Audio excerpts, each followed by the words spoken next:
The largest mechanism used to implement the New World Order agenda is the worldwide secret society network. Politicians, bankers, businessmen, and media personalities, the biggest names in history and world affairs, form a huge secret society matrix. This hierarchical, pyramid-structured network is constantly recruiting and placing members in key influential positions.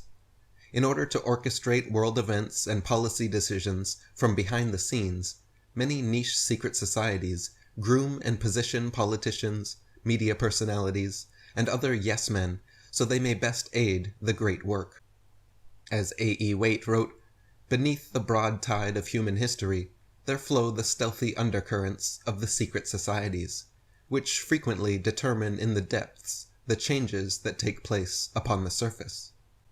Or as Rush Limbaugh said, "You see, if you amount to anything in Washington these days, it is because you have been plucked or hand-picked from an Ivy League school. Harvard, Yale, Kennedy School of Government. You've shown an aptitude to be a good Ivy League type, and so you're plucked, so to speak, and you are assigned success. You are assigned a certain role in government somewhere, and then your success is monitored and tracked, and you go where the pluckers and the handpickers can put you. World leaders are made offers they cannot refuse, bribed, even blackmailed, or otherwise recruited and sworn into these secret societies. Then, often under blood oaths to which they remain loyal, these brotherhood initiates follow orders throughout their terms in office.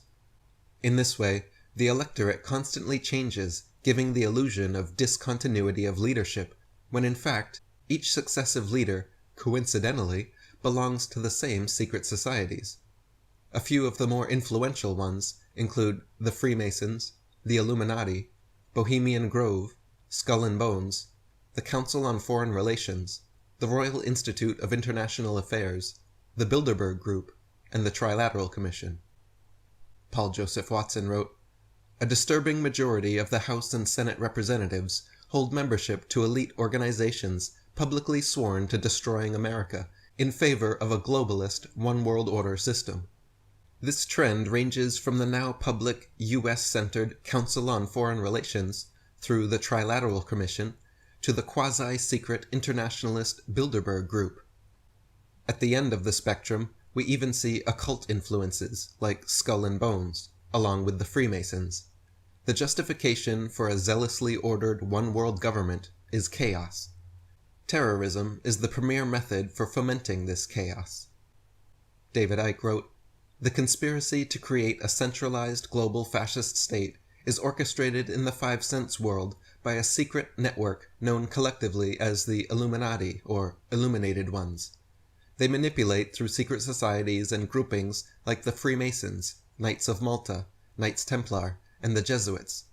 These and others feed carefully chosen recruits into the Illuminati, and they are installed in positions of power throughout the world, infesting all colors, races, creeds, and countries. It is not that everyone in the secret societies is aware of the plot. The overwhelming majority are not. The Illuminati operate like a cancer to infiltrate and covertly control other organizations. Most Freemasons never progress higher than the bottom 3 levels of degree, the so-called blue degrees, and they don't realize what their organization is being used for. Just look at the recent US presidents. George W. Bush, Mason and Skull and Bones. Bill Clinton, Mason, CFR, Bilderberg, Trilateral. George H.W. Bush, Mason, Committee of 300, Skull and Bones, CFR, Trilateral. Ronald Reagan, Mason, Knights of Malta. Jimmy Carter, Mason, CFR, Trilateral. Gerald Ford, Mason, CFR. And on it goes. Most every American president has belonged to one or many secret societies. Almost all America's founding fathers were Freemasons.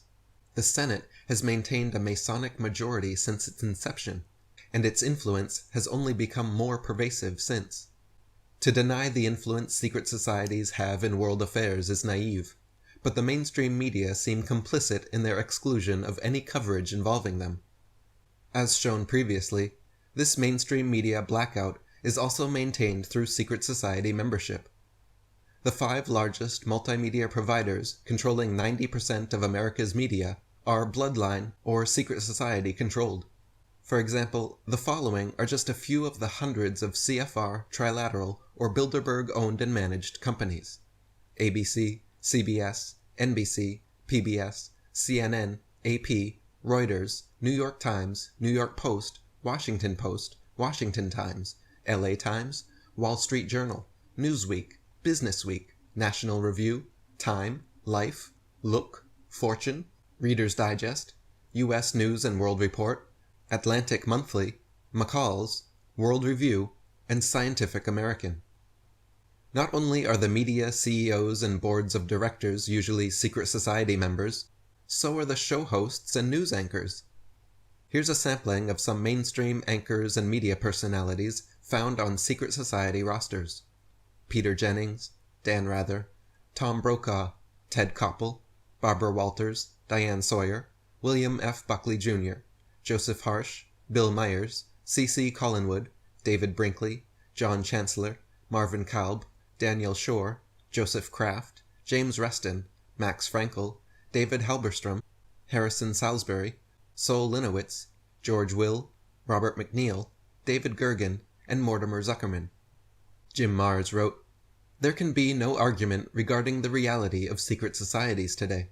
The existence of groups like the Trilateral Commission, Council on Foreign Relations, and the Bilderbergers is well documented.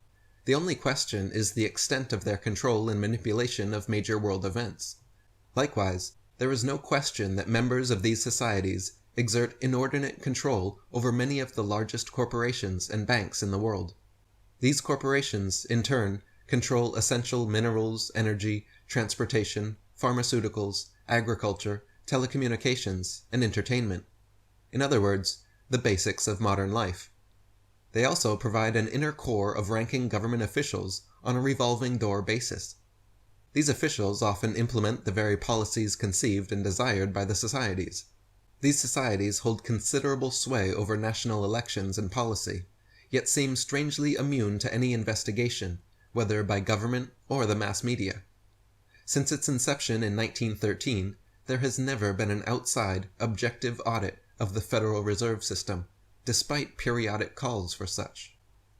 After Bush was elected, he immediately placed 5 Skull and Bones brothers in his administration. Clinton and Nixon had over 100 CFR members in their administrations.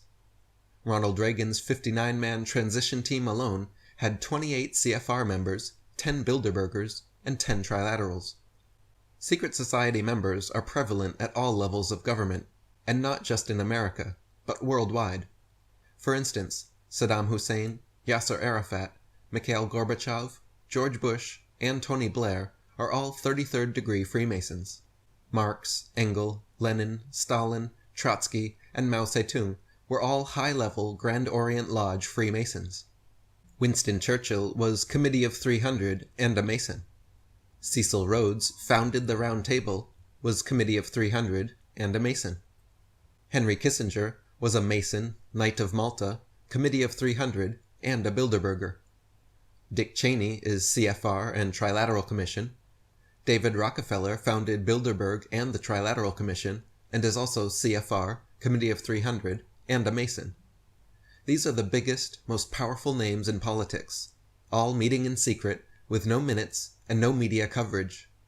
Our public servants making private policy decisions behind closed doors. This has been the rule, not the exception, for longer than most people realize. During the 19th century, British Prime Minister Benjamin Disraeli was quite outspoken regarding the influence of secret societies in politics. Quote, "The world is governed by very different personages from what is imagined by those who are not behind the scenes.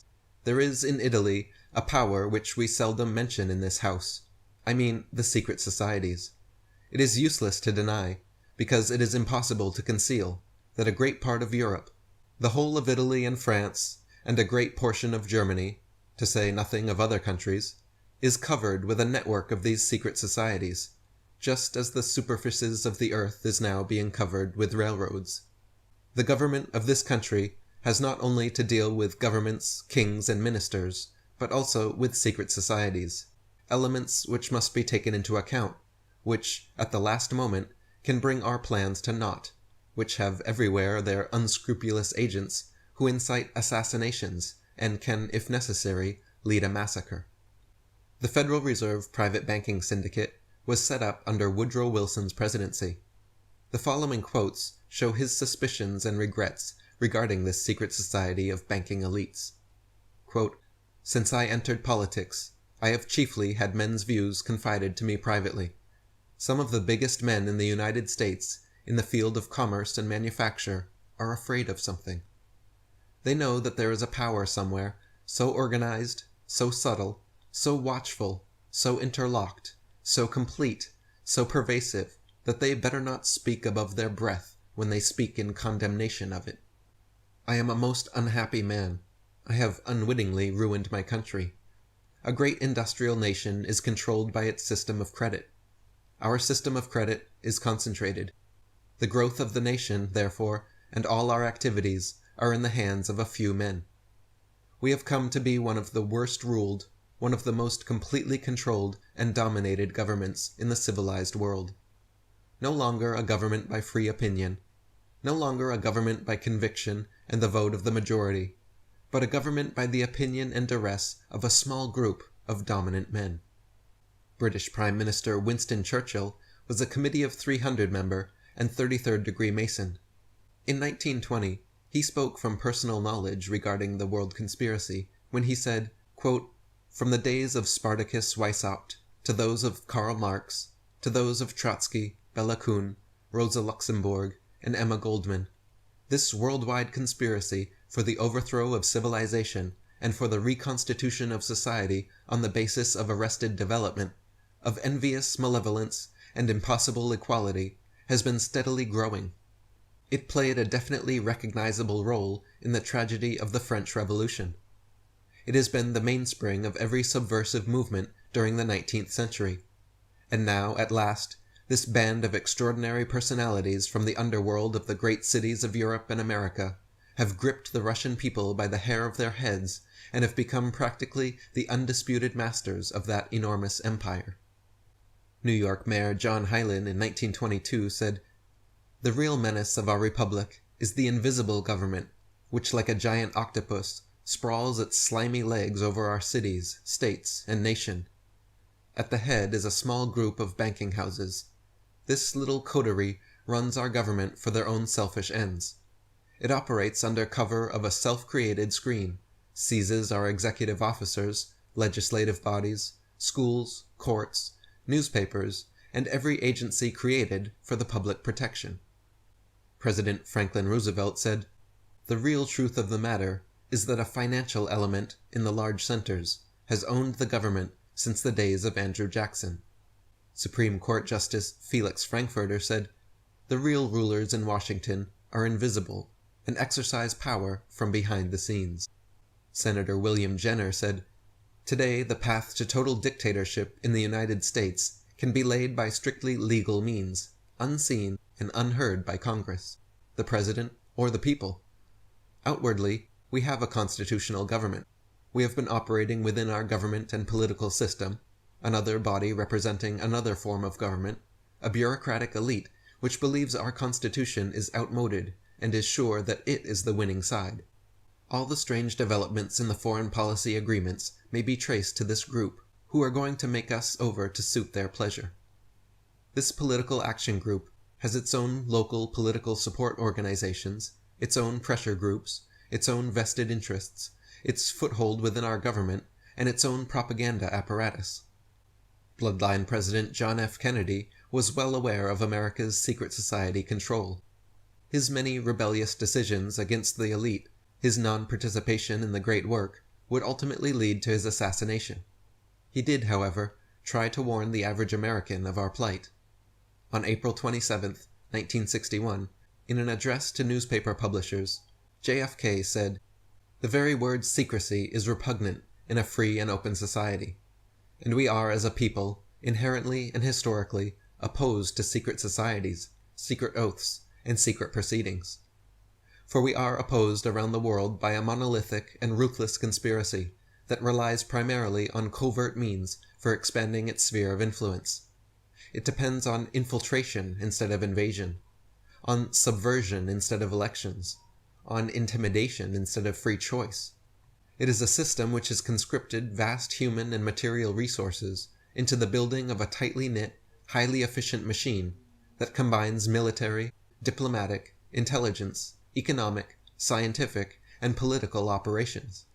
Its preparations are concealed, not published. Its mistakes are buried, not headlined. Its dissenters are silenced, not praised. No expenditure is questioned. No secret is revealed. I am asking your help in the tremendous task of informing and alerting the American people.